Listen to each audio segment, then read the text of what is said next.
यस्तो सर गर्न सकिन्छ यसमा चाहिँ सबैले चाहिँ एउटा चाहिँ गर्नुपर्छ तर गर्ने कसरी भनेर भन्नुहुन्छ भने जस्तै एउटाले अब मैले यो ड्रागन गरेँ भने अर्कोले कुरिलाको खेती गरोस् हैन अर्कोले कागतीको गरोस् अर्कोले के गरोस् यो एउटा चाहिँ सबै मिलाएर गरियो भने एकअर्काको चाहिँ खरिद बिक्री आदान प्रदान हुन्छ नत्र अब चाहिँ एउटैले जो गरेछ उसले त्यही गर्यो भने बजार भोलि नपाउला त्यो भोलिको कुरो हो तर चाहिँ कृषिमा चाहिँ छ गरम भनेपछि छ तर आफै खट्नुपर्छ त्यो अब झिजो मान्नु हुँदैन तत्कालै खाम भनेर चाहिँ यो पाइँदैन। सबैजनालाई नमस्कार।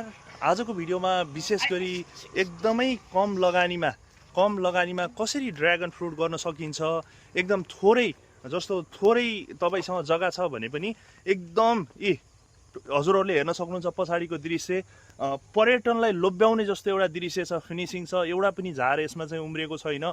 यो तरिकाबाट पनि ड्र्यागन फ्रुट गर्न सकिन्छ भन्ने एउटा उदाहरण हजुरहरूलाई चाहिँ मैले यहाँनिर देखाउन खोजेको छु हजुरहरूले हेर्न सक्नुहुन्छ र किसानसँग कुरा गराउने छु र तलपट्टि डिस्क्रिप्सनमा पनि मैले किसानको नम्बर राखिदिएको छु हजुरहरूले किसानसँग डाइरेक्ट कुरा गरेर उहाँसँग चाहिँ सल्लाह परामर्श र यही फारममा हजुरहरू आउन पनि सक्नुहुन्छ। रूपन्देहीको सालजण्डीबाट करिब 1.5 किलोमिटर भित्र चाहिँ यो फारम अवस्थित छ। आउनुहोस् बिरुवाहरू पनि तपाईँहरूले यहाँ एकदम अर्ग्यानिक बिरुवाहरू एकदम राम्रो बिरुवाहरू पनि पाउनुहुन्छ सुपथ मूल्यमा। अब चाहिँ मैले किसानसँग चाहिँ कुरा गराउने छु है त। सरलाई मैले कार्यक्रममा स्वागत गर्न चाहे सरले आफ्नो परिचय भनिदिनुहोस् न हामीलाई। सर्वप्रथम त आउनुभएको या मिडियामा चाहिँ सबैको खोज्नु भएकोलाई धेरै धेरै धन्यवाद छ हजुरलाई। हजुर नमस्कार र मेरो नाम चाहिँ हर्कबहादुर पुन हजुर मगर हो। हर्कबहादुर भनेर जे यो एरियामा चाहिँ हजुरलाई सबैजनाले चिन्नुहुन्छ। अनि त्यसै गरी जुन यो फार्मको लोकेसन हेर्दाखेरि चटक्क छ एकदमै फिनिसिङ देखिन्छ। फार्मको लोकेसन कहाँ छ कोही किसान तपाईँसँग सल्लाह लिन तपाईँको फार्म घुम्न आउन खोज्नुभयो भने कसरी यहाँ आइपुग्ने सबै कुरा भनिदिनुहोस् त हामीलाई ल। मेरो चाहिँ फार्मको लोकेसन भनेको सालजण्डी हाट बजार चौडाबाट चाहिँ उत्तरपट्टि तपाईँको धोरपाटन जाने बाटो छ हजुर त्यो बाटोबाट चाहिँ ठ्याक्कै ढोर चोकबाट चाहिँ माथि आउनु भने 1.5 किलोमिटर अर्थात् 1600 मिटर चाहिँ ठ्याक्कै आउनुभयो भने बाटैमा चाहिँ पर्छ त्यो लोकेसन। त्यो यताबाट दायाँमा जानै पर्दैन ठ्याक्कै चाहिँ देखिन्छ। जोस् यो जुन सालजण्डी चोकबाट धोरपाटन जाने बाटोमा करिब 1.5 किलोमिटर अगाडि बाटोकै छेउमा चाहिँ हामीले हजुरको फार्म देख्न पाउँछौँ। पाइन्छ हजुर। कसरी सुरु गर्नुभयो यो कन्सेप्ट के हो कतै तपाईँले लकडाउनबाट त सुरु गर्नुभएको होइन अथवा त्यो पछि हो यसको बारेमा प्रश्न पारिदिनुहोस् हामीलाई। हो हजुर मैले वास्तव भन्ने हो भने लकडाउन भन्दा नि मलाई पहिलो कोरोनाको बेलामा हजुर मलाई कोरोनाले छुयो। मेरा साथीहरू कोही चाहिँ अब बित्नुभयो अस्पताल जाने जति कोही के हुनुभयो गर्दाखेरि म घरमै फुल छोडेर मलाई चाहिँ कोरोना लाग्यो। माइल छोरीलाई पनि कोरोना लाग्यो तर माइल छोरी सन्चो भयो। बुटोलमा चाहिँ उसले चाहिँ के भन्छ सपिङ सेन्टर त्यो भातबटेनीबाट चाहिँ 1000 रुपियाँ किलो चाहिँ लिएर मलाई चाहिँ खुलायो नानीले ड्र्यागन फ्रुट खुलाइसकेपछि त्यसको इनर्जीले सबै गर्दाखेरि शक्तिले गर्दाखेरि मलाई अलिकति चाहिँ महसुस भयो यो चाहिँ रोप्नुपर्ने रहेछ भन्ने महसुस भएर मलाई त्यहाँबाट चाहिँ प्रेरणा जागेर चाहिँ मैले यतातिर चाहिँ कन्सेप्टमा म यसरी आएको। कस्तो राम्रो कुरा सुनाउनु भयो। यसको मतलब यसैले सबैजना साथीहरू घुमाउँदै गर्दाखेरि ड्र्यागन फ्रुटले चाहिँ तपाईँलाई बचाएको जस्तो चाहिँ आभूति भयो मलाई। अच्छा त्यसपछि लगभग सुरु गर्दाखेरि कसरी सुरु गर्नुभयो कहाँबाट बिरुवा ल्याउनु भयो के गर्नुभयो कति बिरुवाबाट सुरु गर्नुभयो यसको बारेमा नि प्रश्न पारिदिनुहोस् न।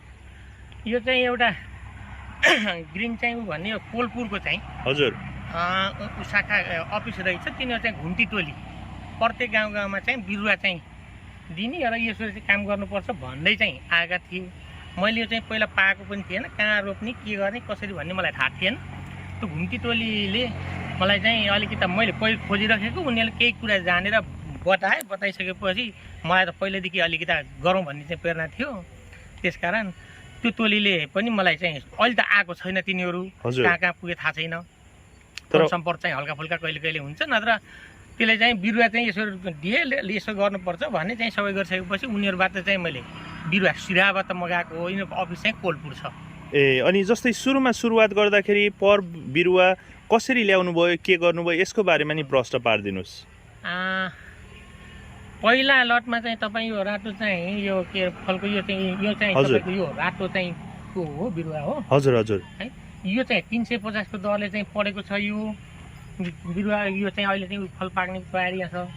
अनि पछि चाहिँ गएर मैले यहाँ छैन दाङबाट चाहिँ मैले अर्को बिरुवा चाहिँ लिएको छु। तपाईँको चाहिँ यो खाले हो तपाईँको चाहिँ सेतो सेतो चाहिँ पर्छ त्यो चाहिँ 400 रुपियाँ पिस चाहिँ पर्यो त्यो बेलामा है। हजुर। तर अहिले त अब लगभग यसको बजार भाउ त अलिकति बिरुवाहरूमा चाहिँ डाउन भइसकेको छ। डाउन धेरै पनि भएको रहेछ। मैले बिरुवा उत्पादन गर्छु, मैले त 150 रुपियाँमा चाहिँ अहिले चाहिँ सप्लाई गरिराखेको छु। ठिक छ, यो चाहिँ तपाईँको एकदम निस्वार्थ किसानप्रतिको चाहिँ एउटा सेवा जस्तै भनौँ न होइन। 150 रुपियाँमा चाहिँ हजुरले आफ्नै फार्मबाट बेचिराख्नु भएको छ। अनि यो लगाउनुभन्दा अगाडि कस्ता कस्ता कुराहरूमा ध्यान दिनुपर्ने रहेछ, जग्गाको छनौट कसरी गर्ने, कस्तो जग्गा चाहिँ एकदमै सुइटेबल हुँदो रहेछ, हजुरको कार्य अनुभव अनुसार हामीलाई प्रश्न पारिदिनुहोस् त। यो चाहिँ लगाउने भन्दा यो सबभन्दा पहिला चाहिँ यो एकदम खाल्टा जमिन हो। हजुर। अनि खाल्टा जमिन थियो, यहाँ क्रेसर थियो र खाल्टा जमिन चाहिँ सदुपयोग आएन, त्यसले गर्दाखेरि यहाँ मैले बाहिरबाट चाहिँ के अरे बालौटे माटो। हजुर। यो चाहिँ यो अहिलेको यो छ। हजुर। यो सबै यो बालौटे माटो हो। हजुर। यो बालौटे माटो चाहिँ देखि लिएर चाहिँ खसालेर यसलाई चाहिँ गराउँदाखेरि यो अहिले के अरे फुरफुर भएको बालौटे माटो भयो। अनि उहाँ सरहरू पनि आएर अब यो माटोमा हुन्छ भन्ने चाहिँ भइसकेपछि बल्ल मैले चाहिँ उहाँहरूको सल्लाह अनुसार चाहिँ के गरे बुकिङ गरेर बिरुवा बुकिङ गरेर मैले चाहिँ अब यो रोपौँला भनेर चाहिँ यो किसिमले चाहिँ सुरु गरेको। हजुर। अनि त्यसै गरी लगाउने तरिका कस्तो रहेछ, विधि के रहेछ, के कुराहरूमा ध्यान दिनुपर्ने रहेछ, यो पनि भनिदिनुहोस् हामीलाई। लगाउने कुरामा भन्ने कुरो त अब सबभन्दा पहिला त अब चाहिँ अब तपाईँको यो पिलर चाहिँ हजुर त्यो पिलरहरू अब तयार गर्नु पर्यो। कति फुटको हुँदो रहेछ यो पिलर? पिलर चाहिँ आफ्नो काम गर्ने हाइट अनुसार सर मैले 6 फुटको पिलर गराएँ। हजुर। अब 2 फुट चाहिँ तल गयो, 4 फुट यहाँ छ। हजुर। किनभने म अलि मेरो छोटो हाइट भएको हुनाले अलि हाइट हुने मान्छेले 7 फुट 8 फुटको गराउँदा नि हुन्छ, किनकि यस्तो चाहिँ चढेर उता माथि गरेर यस्तो काम गर्नु पर्यो होइन। हजुर। सबै गर्नु पर्यो नि, त्यसले गर्दाखेरि उसको मैले आफ्नो हाइट अनुसार होचो बनाएको छु। अब अरूले चाहिँ आफ्नो त्यही अनुसार चाहिँ काम गर्दा राम्रै हुन्छ। अनि जस्तो एउटा पिल्लरदेखि अर्को पिल्लरसम्मको दूरी कति राख्नु भएको छ, यसको बारेमा नि भनिदिनुहोस्। यो पिल्लरको दूरी सर यो पिल्लरबाट यो पिल्लर 6 फुट। 6 फुट है। यो पिल्लरबाट तपाईँको चाहिँ यो पिल्लर 6 फुट। 6 फुट 6 फुटको चाहिँ दूरीमा चाहिँ हामी चाहिँ काम गरिरहेका छौँ। लगभग यो एरिया तपाईँले जुन लगाउनु भएको एरिया कति जति रहेछ, यसको बारेमा नि भनिदिनुहोस् न। यो चाहिँ लगभग पौने 2 कट्ठा। पौने 2 कट्ठा है। लगभग पौने 2 कट्ठामा यो 6 फुटको दूरीमा राख्दाखेरि यो पिल्लरहरू कतिवटा पिल्लर चाहिँ लाग्दो रहेछ, कति रुपियाँ पिसमा झार्नुभयो, यो पनि प्रश्न पारिदिनुहोस्। यो तपाईँको के अरे 102 पिल्लर छ मेरो। हजुर।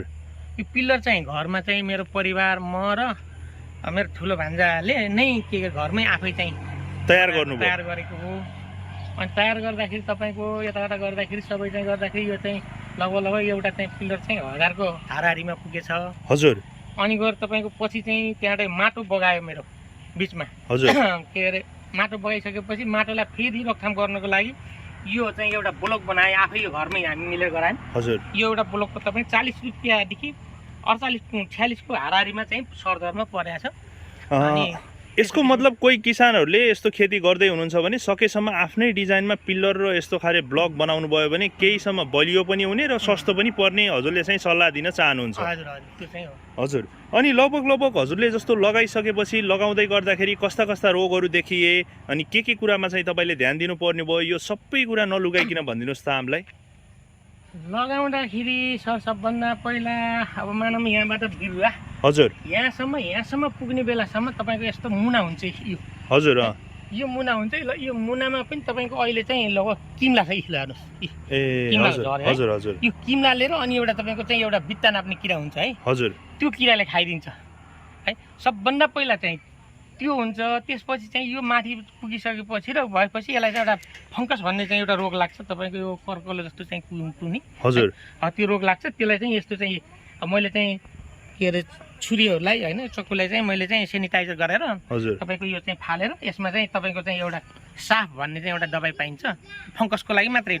त्यो जहाँ जुन भागमा फङ्गस लाग्छ त्यो काटेर फालिदिने, फाल्न सके फाल्ने, नसके त्यसलाई त्यो के अरे साफ भन्ने चाहिँ के अरे दबाई युज गर्यो भने पनि यसो मर्छ र यो बच्छ। यो चाहिँ हाम्रो त्यही किरा लागेको एरिया यो होइन? किरा लागेको एरिया हो। हजुर। त्यस्तो चाहिँ अरू ठाउँ पनि छ हाम्रो। हजुर। गर्दाखेरि अब यो लगेर यहाँ अब चाहिँ यो फङ्गस चाहिँ लागेको यसलाई चाहिँ अब यो छुरीले चाहिँ गरेर फालेर अनि त्यति साफ भन्ने चाहिँ हालिदिएपछि यो ठिक ठाउँमा आयो, मजाले ठिक ठाउँमा आउँछ। अनि लगभग यो जस्तो यत्रो हुने बेलासम्म जुन तयार हुने बेलासम्म फल्ने अवधि चाहिँ कति लाग्यो हजुरको यसरी यो तरिकाबाट गर्दाखेरि, यो पनि भनिदिनुहोस् न हामीलाई।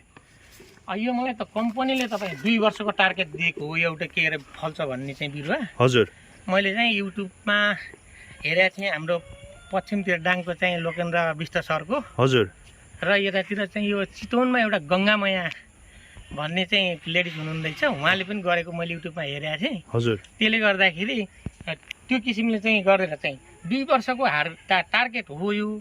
तर चाहिँ मेरो चाहिँ यो 13 महिनामा चाहिँ फलेर यो चौथो लटबाट यो चाहिँ यो पाक्न सुरु भएको छ। आज 5औँ लटमा चाहिँ यो पाक्न सुरु भइरहेको थियो। अब 5औँ लटको हो यो चाहिँ 5औँ लटको फल हो यो। हजुर 5औँ लटको फल हो यो। अब यो भोलि तयार हुन्छ यो पाक्नलाई। हजुर हजुर 5औँ लटको। अनि त्यसै गरी जस्तो लगभग यो एउटा सेट तयार गर्दाखेरि कति जति लागत लाग्दो रहेछ? हजुरको चाहिँ अलिकति हेर्दा एक्सपेन्सिभ जस्तो देखियो, फिनिसिङका कुराहरू पनि राम्रो छ, यो पनि भनिदिनुहोस् न, एउटा सेट तयार गर्दा कति जति लाग्दो रहेछ? एउटा सेट तयार गर्दाखेरि हामीले चाहिँ बसेर अब चाहिँ यो चाहिँ यसमा तपाईँको 3टा सरिया छ है। हजुर यो सबै चाहिँ गर्दाखेरि एउटा तपाईँको बोरा सिमेन्टले 8वटा पिलर बन्छ। हजुर यो सबै गर्दाखेरि सर्द यो सबै यताउता मलजल सबै चाहिँ तपाईँ गर्दाखेरि यो चाहिँ 3200 देखि लिएर 3500 को हाराइमा चाहिँ एउटा ड्याङ तयार हुन्छ। एउटा ड्याङ त्यो बिरुवा सहित आफैले गराउनु पर्यो, फेरि यो पिलरहरू ब्लकहरू आफै गराउनु पर्यो होइन? अनि त्यसै गरी जस्तो बीचमा चाहिँ जस्तो यो फल्न लागिसक्यो, अहिले जुन फलेको देखिएको छ, बीचमा हामीले औषधिहरू उपचारहरू केही गर्नुपर्छ कि पर्दैन, के छ यसको बारेमा नि भनिदिनुहोस्। औषधि उपचार त खासै तपाईँको यही फङ्गसको चाहिँ रोग हो, अब त्यो साफले चाहिँ हुन्छ।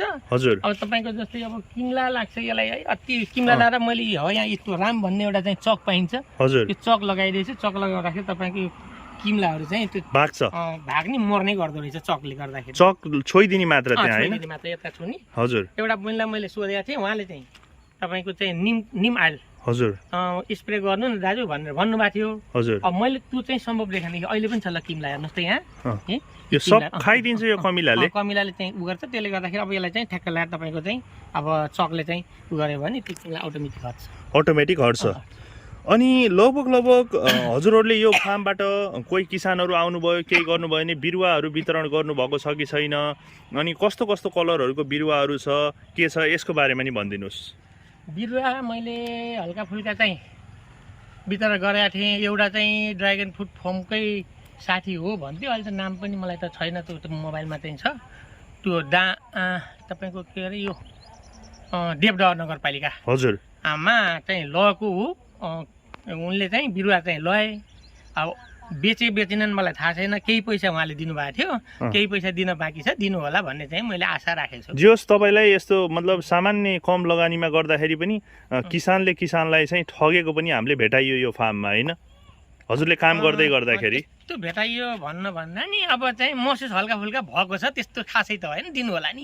ठिक छ। अब यो कुरा जसले पनि सुन्नुभएको छ, जसले पनि हेर्नुभएको छ, त्यसरी चाहिँ यो किसानको दुःख चाहिँ नमारिदिनु होला। र त्यसै गरी जस्तो यो जुन फार्मबाट तपाईँले बिरुवा कति रुपियाँ पिस चाहिँ यहीँ आउनुपर्ने हो कि अथवा बाहिर जानुपर्ने हो कि हजुरहरूले पठाइदिनुहुन्छ कि के छ यहाँबाट बिरुवा दिनको लागि? बिरुवा त अब चाहिँ अलिकति अब 150-200 पिस त तयारी छन्। हजुर अब त्यो चाहिँ अब यहाँ चाहिँ आउनुभयो भने लिन आउनुभयो भने चाहिँ किनभने अब उहाँलाई चाहिँ 150 रुपियाँ पिस दिइन्छ र गाडी भाडा चाहिँ आउने जानेको गाडी भाडा अब चाहिँ के अरे त्यो हेर्दिन सकिन्छ त्यसलाई। र त्यसै गरी जस्तो स्थानीय सरकारको के छ सहयोग? तपाईँले जस्तो यो काम गर्दै गर्दाखेरि स्थानीय सरकारले केही सहयोग गरेको छ कि छैन, अनुदान पाउनु भएको छ कि छैन, यो पनि भनिदिनुहोस् न हामीलाई। मैले स्थानीय सरकारसँग चाहिँ अब गएको छैन भनौँ भने गएको थिएँ। हजुर खासै त्यस्तो चाहिँ अब उहाँहरूसँग सम्पर्क भएर काम भएन।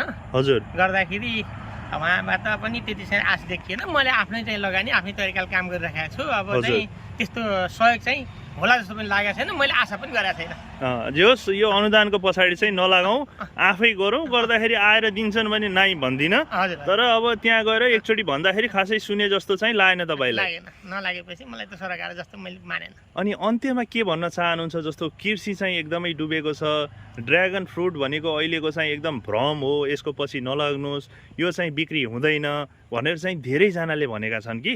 अनि यसको बजार चाहिँ के छ? तपाईँकोमा बजार व्यवस्थापन हुन सकेको छ कि छैन, बिक्री भएको छ कि छैन, यो कुरा नि भनिदिनुहोस् न हामीलाई। मलाई अब अरूको फर्ममा के छ सर मलाई थाहा छैन।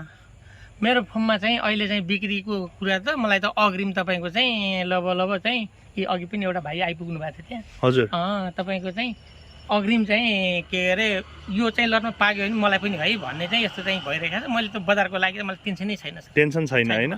मजाले यहीँबाट कति रुपियाँ किलो बेच्नु भएको छ? मैले यहाँबाट सर के अरे सबैलाई 500 रुपियाँ किलो दिएको छु। यहीँ आएर जोखेर लैजाने 500 रुपियाँ किलो प्लस चाहिँ उसलाई एउटा सानसानो एउटा चाहिँ के अरे ऊ चाहिँ त्यसै उपहार हजुर बजारमा लगेर चाहिँ दिनु पर्यो भने 500मा दिएछु। त्यो चाहिँ के एउटा चाहिँ एक्स्ट्रा चाहिँ के अरे उनले चाहिँ फल पाउँदैन त्यति हो। धेरै राम्रो कुरा, धेरै राम्रो। र जति पनि युवाहरूले जति पनि हजुरलाई चाहिँ हेर्नुभएको छ नेपालमा केही गर्न सकिँदैन, बाहिरै जानुपर्छ भन्ने एउटा त्यो जमात पनि छ, बाहिरबाट ठुलो सपना बोकेर फेरि नेपालमै कृषि गर्छु भनेर आउने एउटा समूह पनि छ। गर्न सकिन्छ कि सकिँदैन कृषिमा, के छ यसको बारेमा नि भनिदिनुहोस् हामीलाई।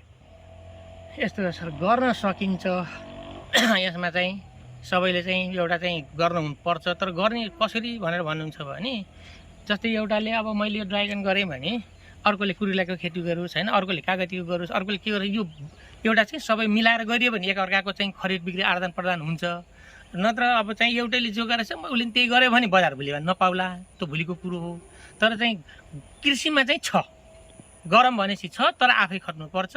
त्यो अब झिजो मान्नु हुँदैन, तत्कालै खाम भनेर चाहिँ यो पाइँदैन। मान्छे लगाएर एउटा मान्छेलाई 20,000 रुपियाँ मासिक दिएर चाहिँ त्यो पर्दा हुँदैन, त्यो गर्दैन। यो त हामीलाई त के हो, आफ्नो एक्सर्साइज पनि भयो, मर्निङ वाक जस्तो एक्सर्साइज पनि भयो, अनि खान पनि पाइयो, दुई पैसा चाहिँ फल बिक्री पनि हुन्छ भन्ने चाहिँ हामी त्यस्तो सोचले त्यो खासै अब त्यसमा चाहिँ आम्दानी आइहाल्यो, नआयो भने पनि केही छैन, अब त्यसलाई चाहिँ सन्तोकै गर्नुपर्छ भन्ने हिसाबले मात्रै काम गर्ने हो यो।